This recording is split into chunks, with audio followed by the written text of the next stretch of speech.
Vamos a hacer un pequeño repaso de lo que venimos trabajando y también les voy a compartir un verso muy lindo que elegí de uno de los textos sagrados fundamentales en este conocimiento espiritual que nosotros utilizamos como libro de estudio.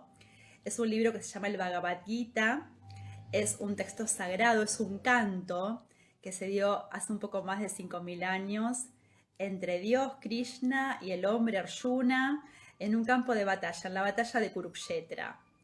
Y en esta batalla se instaló un diálogo que en realidad nosotros estamos estudiando en todas las clases, un verso distinto.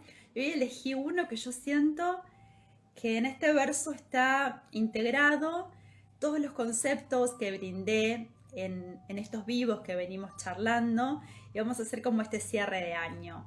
También después de leer el verso y de comentarles algunas cuestiones que yo marqué como importantes de este texto tan hermoso, voy a trabajar un poquito el tema del tiempo. Así que quédense hasta el final porque vamos a hablar del tiempo, de dónde lo utilizamos, de cómo lo utilizamos, de dónde ponemos nuestra fuerza, nuestra energía y cómo podemos proponernos algunas metas para el año próximo que justamente nos integren y que nos den lugar a todo aquello que necesitamos realizar. Porque es fundamental aprender a distribuir bien nuestro tiempo de acuerdo a las prioridades.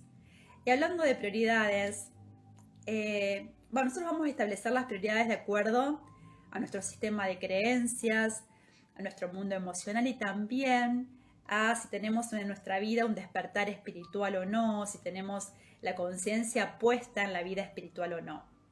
Y el Ayurveda lo que marca, tanto como toda la filosofía védica, espiritual, que nosotros no somos el cuerpo físico.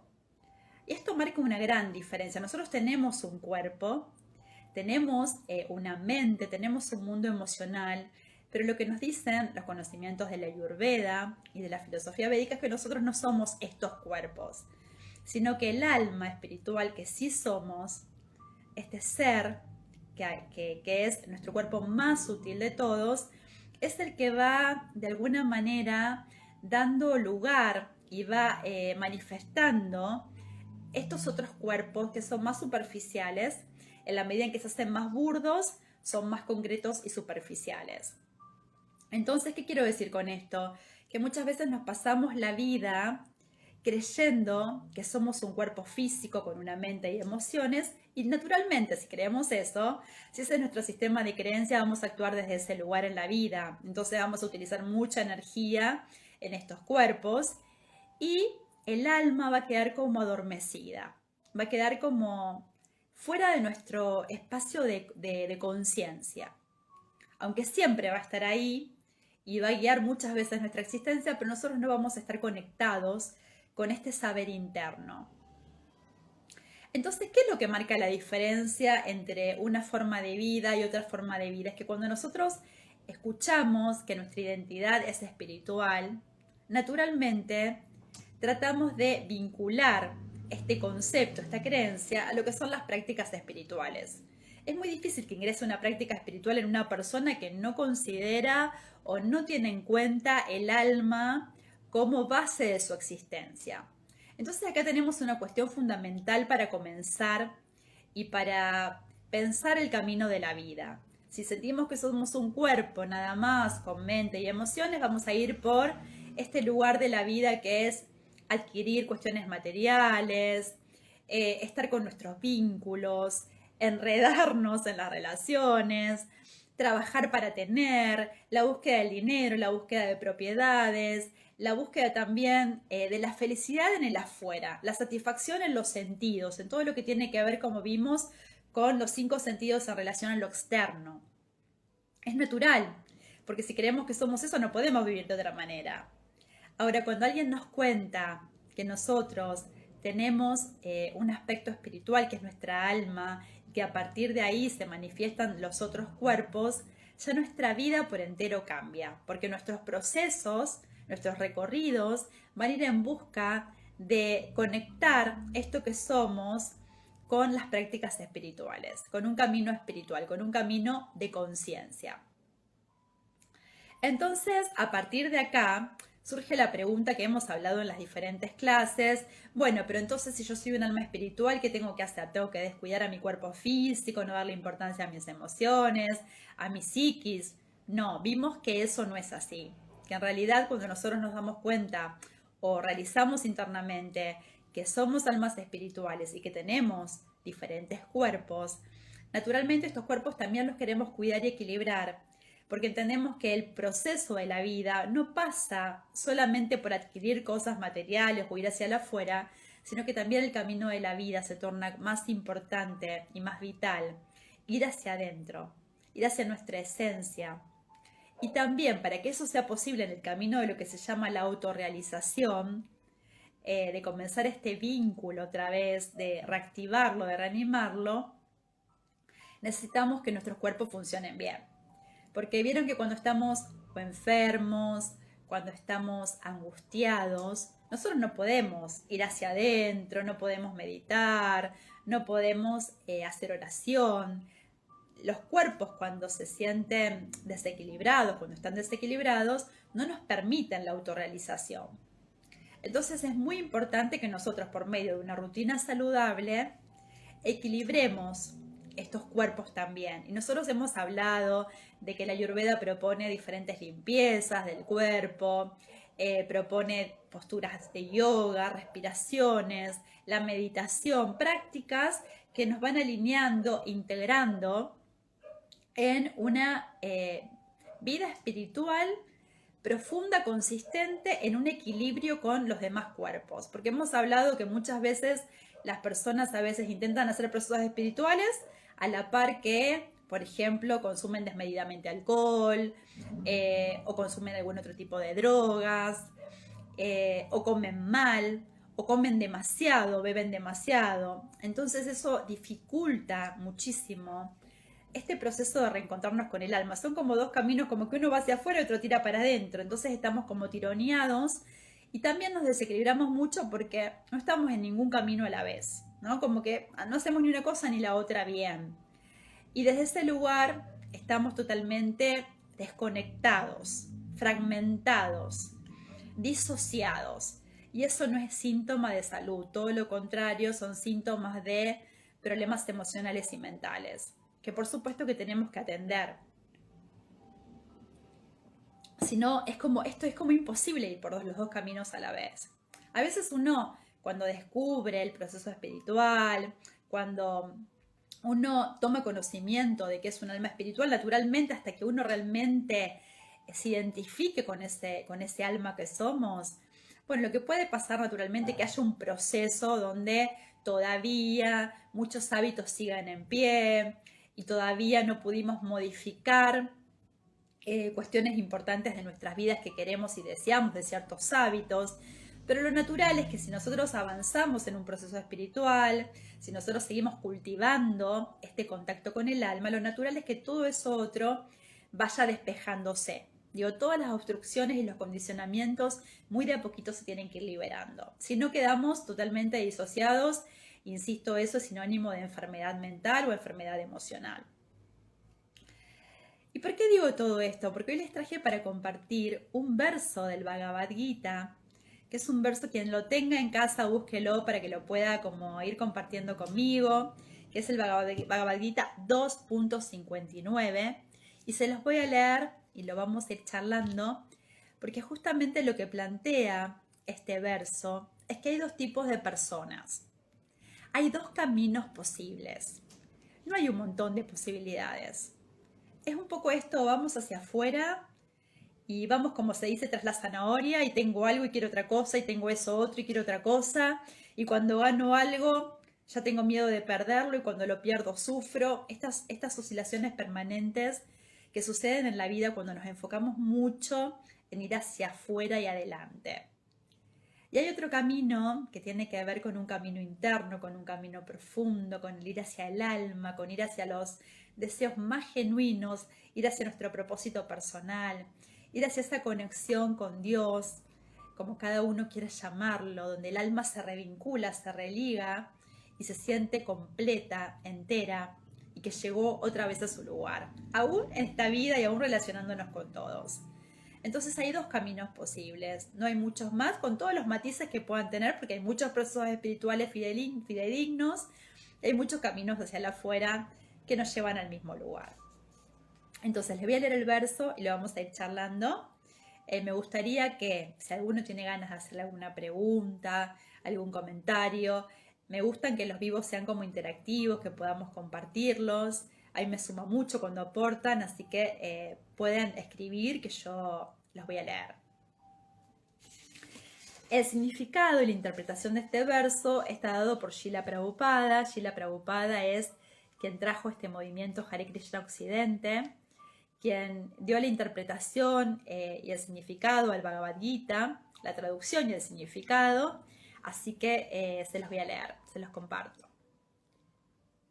Escuchen este verso que es hermoso. Y recuerden, 2.69. Lo que es la noche para todos los seres es el periodo en que el autocontrolado se despierta. Y el periodo en que todos los seres se despiertan es la noche para el sabio introspectivo. Significado. Hay dos clases de hombres inteligentes. Uno es inteligente en relación con las actividades materiales para la complacencia de los sentidos. Y el otro es introspectivo y se mantiene alerta en el cultivo de la autorrealización. Presten atención a esto porque yo quiero hablar sobre este estado de estar alerta en el cultivo de la autorrealización. Las actividades del sabio introspectivo o del hombre sensato son la noche para las personas absortas en lo material.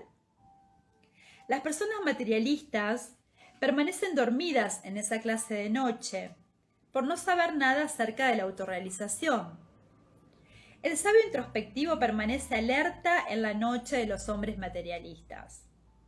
El sabio siente un placer trascendental en el adelanto gradual del cultivo espiritual, mientras que el hombre, sumido en las actividades materialistas, encontrándose dormido para la autorrealización, sueña con diversos placeres sensuales, sintiéndose a veces feliz y a veces afligido en su condición dormida.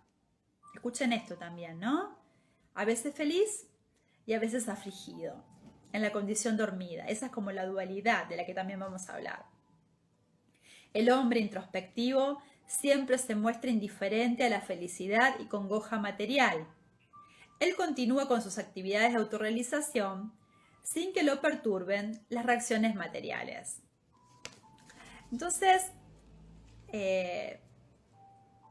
justamente traje este verso porque habla de la persona introspectiva, la persona que busca el cultivo de la autorrealización. Fíjense en que es una persona que va a estar despierta, que va a estar en un estado de alerta, que ahora vamos a hablar con qué tiene que ver.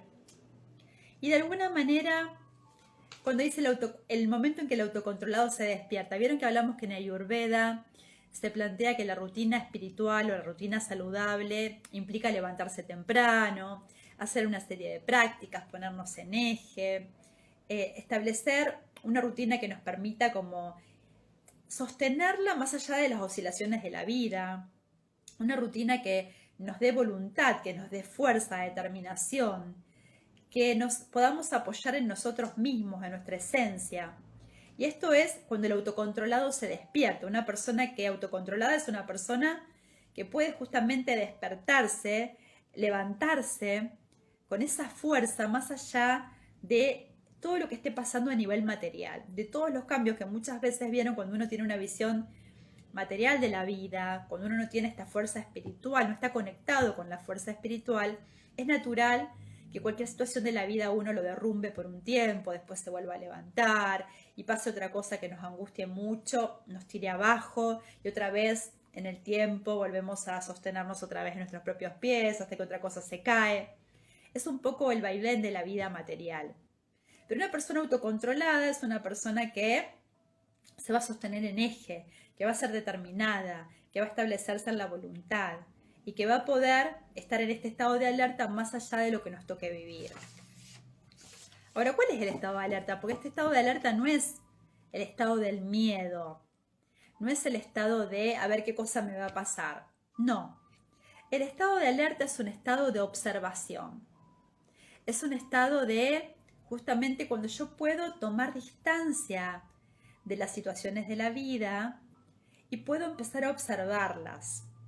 Es un estado donde yo estoy atento y recuerdo que si bien están pasando y están sucediendo, no conforman mi identidad real. Este estado tiene que ver también con tomar distancia de lo que nos informan los sentidos, de que lo que nos informan todo lo que ingresa por los 5 sentidos, ¿no? Estar como alerta a ver esto que les decía de la mente externa, qué dejo ingresar y qué no dejo ingresar, qué elijo, de qué elijo alimentarme y de qué no elijo alimentarme. Recuerden que para Ayurveda alimento es todo lo que ingresa por los 5 sentidos. Entonces en un estado de alerta yo voy a estar observando, ¿esta información me sirve? ¿Realmente la voy a dejar ingresar en mi interior? ¿Me suma? ¿Me da una nutrición? ¿O es un alimento que si ingresa va a entrar a mi inconsciente, va a armar una huella emocional o una huella psicológica y me va a afectar y perjudicar? O sea, un estado de alerta está como atento a elegir qué ingresa y qué voy a dejar realmente pasar a lo profundo y también qué sale de mi inconsciente, ¿no? De qué manera sale eso que se despertó y necesita como tener una reacción frente al mundo. Entonces el estado de alerta es un estado donde yo voy a estar atento, muy atento al Buddhi, ¿se acuerdan? El razonamiento, el discernimiento, esta parte de la mente que me permite discriminar y me permite discernir qué es bueno para mí y qué no es bueno para mí. Cuando digo para mí es para cada uno de nosotros, ¿no? Sin tener en cuenta tanto los mandatos, sino lo que para cada uno de nosotros es bueno o malo.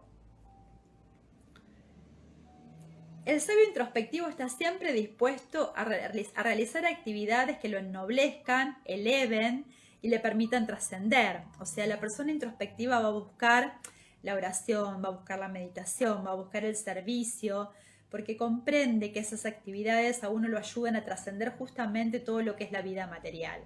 Nos ayuda a trascender todo lo que tiene que ver por ahí con lo que se reduce a nuestra vida, como son los vínculos más cercanos, y va a buscar expandir, va a buscar justamente aumentar el servicio hacia el mundo. Esto es lo que va a hacer un sabio introspectivo. El sabio introspectivo sabe, conoce del alma y sabe que cada persona tiene a Dios en su corazón. Se autodisciplina en el sentido que cuando registra un riesgo personal o potencial, como desarrollar un apego a algo negativo, cuando cultiva un deseo de algo indebido, cuando ve que hay una posibilidad de una actividad que nos aleja de lo espiritual, lo que hace el sabio introspectivo es como se compara con la tortuga. Vieron que la tortuga lo que hace es guardar los sentidos hacia adentro. Se refugia, se protege, se aleja de esa situación. Porque justamente lo que está haciendo el sabio introspectivo es cuidar este proceso espiritual que es tan importante, que es el más importante, porque a partir de ahí se gesta todo el bienestar en todos los otros cuerpos, en todas las otras áreas. Que estuvimos viendo que no significa que nada va a pasar, significa que yo voy a poder vivir con conciencia espiritual todo aquello que suceda en la vida. Esto que dicen, mirar la vida con los ojos de las escrituras. O sea, no es que uno va a hacer grandes cambios, no es que uno va a cambiar las relaciones, no es que uno va a dejar de hacer lo que hace. Lo que va a cambiar es la mirada, lo que va a cambiar es desde el lugar que lo hacemos. Y eso es lo que logra el sabio introspectivo. Entonces, ¿cuál sería entonces, vamos a resumir, el estado de alerta en la introspección? Bueno, este estado de alerta tiene que ver con justamente practicar el observador. Esto es tomar distancia de los pensamientos, de las emociones, de las acciones, saber esto que se dice que estamos en el mundo pero que no somos de él. Esta observación permanente que se logra cuando uno está atento y alerta a esto que se dice de no quedar como envuelto o atrapado en los diferentes escenarios de la vida y mantenernos centrados en nuestra propia naturaleza, en esta identidad espiritual que somos, y que la práctica espiritual nos ayuda mucho a recordarlo, porque cuando uno se reúne en los espacios espirituales y uno concurre, siempre está recordando esto. Entonces nos ayuda muchísimo estar realmente en contacto con la práctica espiritual y con las personas que practican, porque de esa manera permanentemente estamos en este estado de alerta. Recordamos que somos almas espirituales, recordamos que tenemos un vínculo con Dios, con Krishna, como cada uno quiera llamarlo. Recordamos que tenemos que dar lo mejor en este mundo, pero a la vez no apegarnos materialmente a todo lo que sucede acá. Ese es el estado de alerta introspectivo. Y después otra pregunta que yo escribo en esto de leer el verso tan hermoso con el significado de Srila Prabhupada es: ¿por qué el sabio, al sentir placer trascendental, se muestra indiferente a la felicidad y congoja material? Bueno, ¿por qué? Porque aunque realiza estas actividades, las ejecuta como cualquier persona, lo que cambia es su conciencia justamente. Entonces no se identifica ni con el cuerpo, ni con la mente, ni con las emociones. Entonces, al no estar conectado, no estar identificado, no conectado, identificado con estos cuerpos, el sabio introspectivo se puede mantener realmente identificado con el alma y no cae ni en el sufrimiento ni en la felicidad. Bueno, quiero aclarar que yo estoy muy lejos de todo esto, pero a este punto, hacia ese lugar quiero ir. Y estoy segura que todo lo que estoy haciendo en mis prácticas espirituales, un día me van a llevar a ese lugar. Algún día, en algún momento, porque el proceso es infalible, es un proceso que tiene que ver con una ciencia espiritual. Y realmente Krishna también lo dice en el Bhagavad Gita. Y realmente, bueno, yo creo en esto que se dice, en esto que dice Krishna, nada más y nada menos. Entonces, ¿por qué también está más allá de la congoja y de la alegría? Porque su prioridad es ejecutar esto, las prácticas espirituales. Y como esta trasciende cualquier situación de la vida material, es esto: la persona introspectiva se mantiene fija en esta naturaleza espiritual. Por supuesto, vive las situaciones del mundo, pero sabe que lo más importante es esta autorrealización. También, ¿cómo se logra esta autorrealización? Porque no es la idea de disociarnos de lo que nos pasa.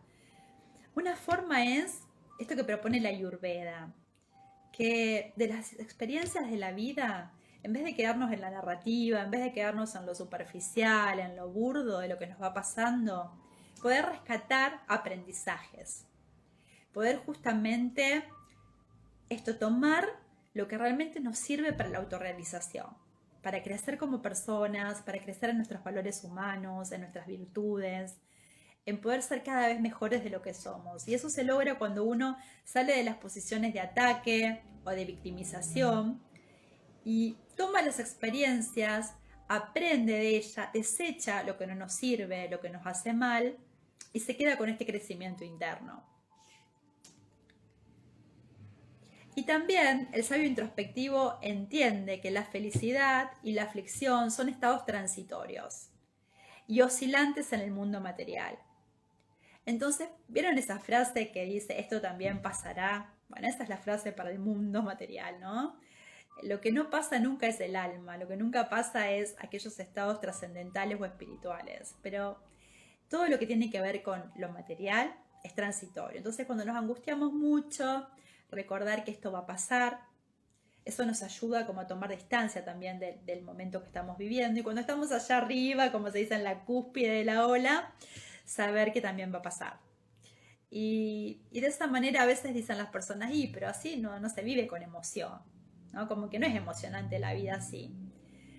Las personas que dicen esto, que no es emocionante la vida así, tiene muchas veces que ver con que no conocen esta felicidad interna, que es más profunda y duradera que todo eso que aparece y desaparece, ¿no? Hay una felicidad interna que es concomitante al alma, que tiene que ver con el estado de dicha y que se puede experimentar, y yo he visto muchas personas experimentarla más allá de estos momentos de alegría material o de congoja material.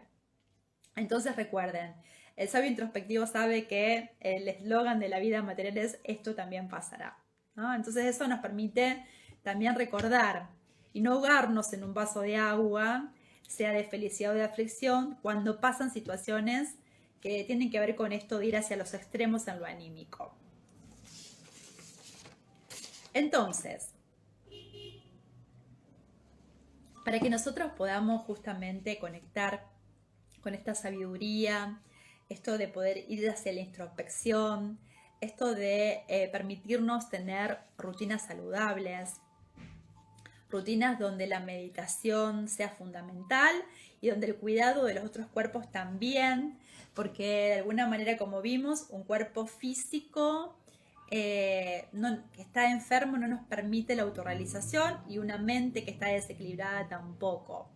A ver que alguien está preguntando, denme un segundo, pues está todo muy blanco. Nos puede ayudar a estar más presentes en los momentos de alegría y dificultades, no minimizar las cosas buenas.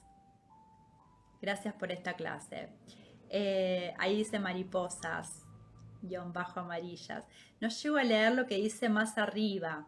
Si me podés escribir un poquito más para que podamos charlar sobre lo que estás proponiendo. En realidad hay una parte que a ver si voy entendiendo, vos decime si entendí un poco la pregunta. A veces pasa que pasamos la vida mirando solamente lo negativo, ¿no? Como que hay una mirada ansiosa de la vida. Yo me dedico a trastornos de ansiedad, y una de las cuestiones que uno observa en la ansiedad es que la persona con ansiedad lo que hace es extraer lo negativo y potenciarlo. Y no ve nada de lo bueno, no aprecia nada de lo agradable, de lo lindo de la vida material, ¿no? Y entonces un primer proceso que uno puede hacer, por lo menos en la psicoterapia se trabaja así, es que la persona también pueda ver los otros aspectos de la realidad, ¿no? Como observar y ver que también hay momentos lindos, que hay momentos para agradecer, que hay cosas buenas que nos pasan, que le pasan a los demás, que no todo es negativo, y por supuesto que eso hace que uno pueda como equilibrar la mirada, que no sea distorsionada de la realidad. Sin embargo, la vida espiritual propone algo más, porque lo que propone es justamente trascender las miradas materiales y poder verla con otros ojos. Esto es comprender por ahí que no hay nada bueno o malo. Esto es un poco también lo que se propone en diferentes técnicas como de meditación, ¿no? Esto de que no hay cosas buenas o malas. En realidad muchas veces es cómo las interpretamos en la vida. Y cuando uno puede extraer los aprendizajes, por ejemplo, ya las situaciones se transforman más positivas que si uno no mira los aprendizajes. Pero la vida espiritual propone inclusive trascender esto de lo bueno o lo malo. Porque la persona que está en un estado de conciencia elevada, de una vida espiritual, esto del sabio introspectivo, justamente lo que hace es, no está preocupado por si le van a pasar cosas buenas o malas. Lo que está haciendo es cultivando su mundo espiritual, mientras vive. Pero no está poniendo la atención tanto en qué le pasa. En relación a lo que le pasa, bueno, lo que va a hacer es lo va a mirar con esta mirada espiritual, con este estado de conciencia diferente, donde se comprende que vamos a vivir ciertas experiencias en la vida, a veces que interpretamos como buenas, a veces que interpretamos como malas, pero que en realidad cada experiencia tiene un para qué, cada experiencia tiene que ver con lo que el alma tiene que atravesar, y a veces con los deseos más profundos. Porque a veces uno cree que lo que nos pasa está muy alejado de los deseos de la mente, pero de alguna manera el alma va buscando transitar ciertas experiencias porque de alguna manera busca ciertos aprendizajes. Entonces la mirada del sabio introspectivo no es detenerse a ver, uy, ¿qué me va a pasar? Sino en que lo que pase lo va a mirar con esta mirada trascendental de la vida. Una mirada donde esté puesta más en el servicio, esté puesta más en el dar que en lo que uno va a recibir, en poder devolver algo bueno al que no nos hace tan bien, o sea, en los procesos del alma. Va a estar conectado con otro tipo de información.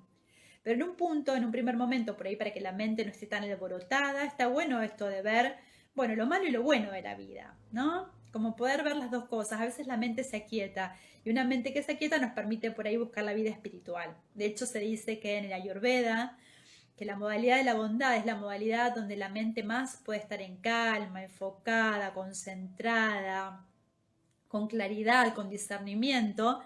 Es la modalidad que nos va a permitir después justamente hacer vida espiritual. Por lo mismo que les decía, de una mente alborotada, ¿vieron? Cuando estamos muy impulsivos, muy hiperactivos, nos queremos sentar a meditar y no podemos. No nos deja. Entonces, la mente es importante y desde ese lugar, no sé cómo te llamas, que dice mariposas, desde ese lugar sí es importante hacer esto de, bueno, también agradecer, también mirar lo bueno, pero no quedarnos ahí. Esto nos ayuda a después entrar en estados más profundos de conciencia. Ahora, para que todo esto que estamos charlando hoy, que no es fácil porque el mundo material es muy fuerte, los vínculos nos atan mucho, los sentidos nos relacionan con mucho apego con la materia, ¿no? Como se apegan a la materia. Todo esto está permanentemente en nosotros, llevándonos hacia afuera. Es una fuerza muy fuerte, la del mundo material. Es una energía que nos arrastra. Entonces nosotros tenemos que empezar este proceso de autodeterminación, este proceso del yogi, ¿no? De ir hacia adentro, aunque no hace falta estar... Esmeralda, ahí estás. Bueno, claro, bueno, no te había asociado con el nombre del Instagram. Gracias, Esmeralda, por estar ahí. Y por tu aporte también, para que pueda charlar sobre esto. Entonces, para que nosotros podamos hacer todo esto, necesitamos realmente determinarnos en una práctica espiritual, en una práctica también para los diferentes cuerpos, para que estén en armonía y en equilibrio. Es lo que es muy importante y que quiero que compartamos ahora. Para los que van a venir después también, es bueno que podamos tomar conciencia de cómo nosotros priorizamos nuestro tiempo, cómo organizamos nuestro tiempo, porque lo primero que surge y lo primero que yo escucho es no tengo tiempo. Y saben que a mí me gusta siempre contar que dentro del psicoanálisis se dicen que una teoría psicológica, se dicen que hay dos resistencias en el ser humano para los cambios. Una es decir no tengo tiempo y otra es decir no tengo dinero. Entonces el tiempo es importante. El tiempo nos va a permitir justamente vehiculizar, si lo organizamos, todo esto que estamos trabajando, que fuimos trabajando de la importancia de la rutina, la importancia de la meditación, la importancia de ir a los programas espirituales, de conectar con personas que están en las mismas búsquedas que nosotros. Este tipo de personas que habita este mundo y que es tan importante encontrarlas. Porque justamente cuando uno encuentra a alguien que practica vida espiritual, nuestra vida se transforma por entero. A mí me pasó eso. Cuando conocí a mi primera profesora de yoga, yo tenía 16 años, hace muchos años, y todavía me emociona recordarla. Mi vida se transformó para siempre, ya no hubo vuelta atrás. Y es esto, cuando uno encuentra una persona que está enfocada con el alma, su palabra, aunque la veas una vez en la vida, un ratito, te va a transformar. Porque eso es lo que hace ese estado de conciencia elevado, ¿no? Contagiarnos, así como nos contagiamos de los resfríos y de las gripes, también nos podemos contagiar de esta percepción de la realidad, ¿no? Entonces, hay personas que nos tocan como cuando es la varita mágica Pinocho y nos transforman. Bueno, eso hizo doña Emilia, mi primera profesora de yoga, de la que siempre estaré agradecida. Y una de las cuestiones que yo aprendí con ella es esto de darnos tiempo, de dar tiempo a nuestros procesos individuales, dar tiempo a nuestra autorrealización, dar tiempo a encontrarnos con lo que somos. Esto es lo más importante. Si bien es verdad que tenemos que ser responsables con los vínculos que tenemos que ser responsables con nuestros trabajos, responsables con nuestra economía, pero más responsables tenemos que ser con lo que somos, porque además si nosotros conectamos con ese espacio interno y cada vez nos sentimos mejor, naturalmente vamos a brindarnos de una manera mucho más positiva a los demás, vamos a dar mucha más calidad. Por ahí no sé si cantidad, pero sí calidad. Y estas transformaciones de las que hablo se hacen muy fuertes cuando una persona comienza a tener fuerza espiritual. Entonces, el tiempo. El tiempo lo distribuimos en 4 áreas fundamentales los seres humanos. Una es las tareas rutinarias. Las tareas rutinarias, bueno, todas las conocemos, son las tareas que tienen que ver con nuestras obligaciones. El trabajo, la casa, hacer las compras, limpiar, llevar y traer hijos. Bueno, eso ya sería parte por ahí de las relaciones humanas, ¿no? Las tareas rutinarias tienen que ver con todo lo que es el deber ser dentro del trabajo, de las actividades de la casa. Después tenemos una parte del tiempo que compartimos en las relaciones humanas, y esto es con los vínculos, en realidad con las relaciones, pueden ser, digamos, las parejas, los padres, los hijos, los hermanos, los amigos, y sin considerar lo humano, las mascotas, porque también tenemos relaciones con las mascotas, con las plantas, digamos, con aquellos en los que tenemos vínculos, estas entidades vivientes con las que nos relacionamos. Hay un tiempo también que es para uno mismo. Y este tiempo muchas veces tiene que ver con actividades que nos dan gratificación personal. A veces consiste en actividades deportivas, a veces en actividades artísticas y a veces en actividades, por ejemplo, de estudio. Y en un apartado importante, aquellas actividades que tienen que ver con esto que estamos hablando, con nuestro desarrollo personal, con esta búsqueda de la autorrealización, que tienen que ver con la meditación, que tienen que ver con esto de la práctica espiritual. Y hay un tiempo, escuchen cuál es el otro tiempo que nos queda, que es un tiempo residual. Es ese tiempo que utilizamos en acciones que no nos generan ningún tipo de bienestar, no nos suman, no nos dan placer.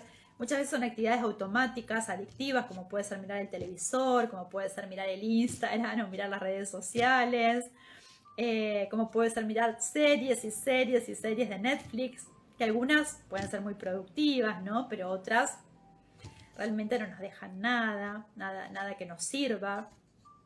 Ese es el tiempo residual. Entonces a mí me gustaría que traten de observar a qué área de estas 4 le dedican el tiempo, su vida, a cuál le dedican más, cuáles son sus prioridades en este momento. Inclusive se pueden sumar horas. Bueno, ¿cuánto tiempo residual en el día tengo?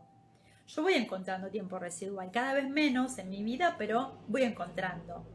¿Cómo ir ajustando y utilizar ese tiempo que decimos que no tenemos, observar lo que a veces lo desperdiciamos y que podemos usarlo para otras cosas? Para otras cosas que tengan que ver con este tiempo dedicado a la autorrealización sobre todo, también a las relaciones humanas, vividas con conciencia espiritual. Entonces, esto, ¿no? Decir, ¿a qué le dedico tiempo? ¿Cuáles son mis prioridades? Si realmente obtengo lo que necesito, si realmente estoy feliz en cómo estoy distribuyendo mi energía y mi fuerza personal. Me gustaría decir que son preguntas que traten de pensar, inclusive pueden sumar horas, ver, bueno, dónde puedo hacer un ajuste para comenzar la meditación, para comenzar a realizar cualquier tipo de práctica espiritual, también en un contexto que realmente sea fidedigno, ¿no? Que no sea un chantaje, porque hay mucho chantaje también en la vida espiritual. Observar bien dónde voy, con quién comparto. Eso también es importante. ¿Cómo estoy viviendo? ¿Dónde pongo mi fuerza? ¿Estoy en el lugar que quiero estar? ¿Qué cambios quiero hacer para el año próximo? Aprovechar este tiempo de cierre para hacer un gran balance y justamente decir, bueno, ¿qué quiero hacer el año próximo? ¿Dónde quiero poner mi atención? ¿Dónde me quiero enfocar? Y a mí realmente me gustaría que traten, con todos los vivos que fuimos charlando, de que puedan experimentar aquellos que no están en contacto todavía la vida espiritual. Para eso yo les comparto donde yo estoy participando, que realmente me siento muy contenta de ser parte del grupo Hare Krishna Mar del Plata. Pueden ver en las redes, se llama Espacio Govinda, donde estamos. Los sábados cada 15 días hay clases de filosofía, canto de mantras. Todos los martes hay canto de mantras. En el verano va a ser en la plaza, ya está haciendo en la Plaza Mitre. Pónganse en contacto, pueden ir a cantar mantras. Hay también un viernes al mes lo que se llama Kirtan Fest, una fiesta de mantras para que puedan compartir, que también se están haciendo pasando Sierra de los Padres. Bueno, hay muchísimas actividades para que puedan acercarse. Hay actividades online, un montón, en Facebook, en Instagram. Traten de acercarse, traten de experimentar esto que venimos hablando de la importancia de conectar con el alma, de conectar con nuestra verdadera identidad y observar cómo se sienten. Así que yo los invito a los programas, los invito a compartir, a que cada vez vayamos siendo más los que nos vamos ayudando en este proceso de esto, de ir hacia lo introspectivo. Les voy a leer antes de finalizar, y si me queda un segundito por si alguien quiere hacer una pregunta, les voy a leer de nuevo la traducción de este verso que elegí, que es tan lindo. 269, con esto cerramos el año. Y dice así: lo que es la noche para todos los seres es el periodo en que el autocontrolado se despierta. Y el periodo en que todos los seres se despiertan es la noche para el sabio introspectivo. Este es el verso que elegí, donde siento que se integran todos los conocimientos que fuimos charlando en todos estos vivos. Yo quiero decirles que estoy muy agradecida, muy contenta de haber compartido con ustedes estas charlas. Realmente deseo que hayan servido. Nos vamos a encontrar el año próximo con un vivo al mes. Pueden también debajo de este video, de este vivo, cuando quede ya guardado, poner qué temas les gustaría charlar, para que yo pueda tenerlos en cuenta, para de alguna manera compartirles lo que van también ustedes necesitando. Así que les agradezco muchísimo que hayan estado ahí, que hayan compartido. Gracias Hare Krishna Mar del Plata por permitirme este servicio, que realmente me alegra mucho el corazón. Y bueno, nos estamos viendo el año próximo. Realmente deseo que cada uno de nosotros vayamos a nuestra verdadera identidad, porque es ahí donde realmente se resuelven los sufrimientos humanos, que son muchos y que podemos trascender con una conciencia espiritual. Así que muchas gracias a todos y estamos en contacto.